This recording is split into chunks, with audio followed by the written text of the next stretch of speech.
খুব ইন্টারেস্টিং অঙ্ক। কেন ইন্টারেস্টিং?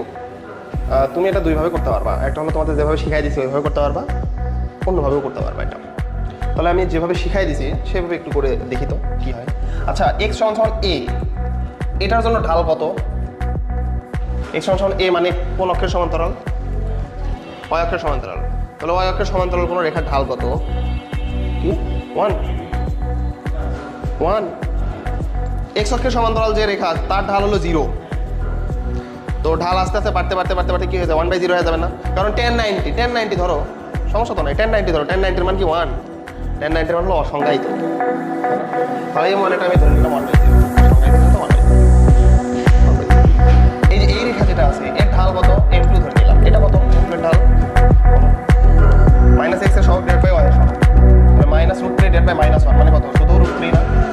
শুধু √3। এখন আমরা ফর্মুলা বসাবো। tan θ সমান m1 minus plus minus m1 minus m2।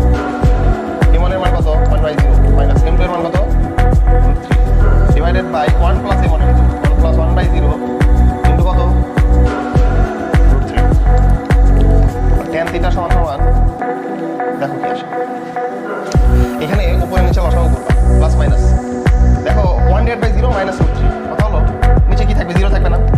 লসাগু 1 মাইনাস এখানে কি হয়ে যাবে? 0 হয়ে যাবে কিনা? √3 এর সাথে গুণ, এইখানে আসো 0। তাহলে 0 এর সাথে 1 গুণ মানে হলো 0 প্লাস উপরে কিন্তু আছে কত? √3 না? এই 0 কি আউট। tan θ সমান প্লাস মাইনাস, নরমাল প্রসেসে করো এভাবে। tan θ সমান প্লাস মাইনাস কি থাকলো? 1/√3 1/√3। তাহলে তুমি আমাকে বলো সূক্ষ্মকোণ কিসের জন্য পাবো? প্লাসের জন্য না মাইনাসের জন্য? হ্যাঁ, প্লাসের জন্য না মাইনাসের জন্য? প্লাসের জন্য পাবো তুমি সূক্ষ্মকোণ। তুমি θ tan ইনভার্স মাইনাস 1/√3 করে দেখো তো কত আসবে? 150 ডিগ্রি আসবে। তাহলে tan θ হবে হলো 1/√3। কেন?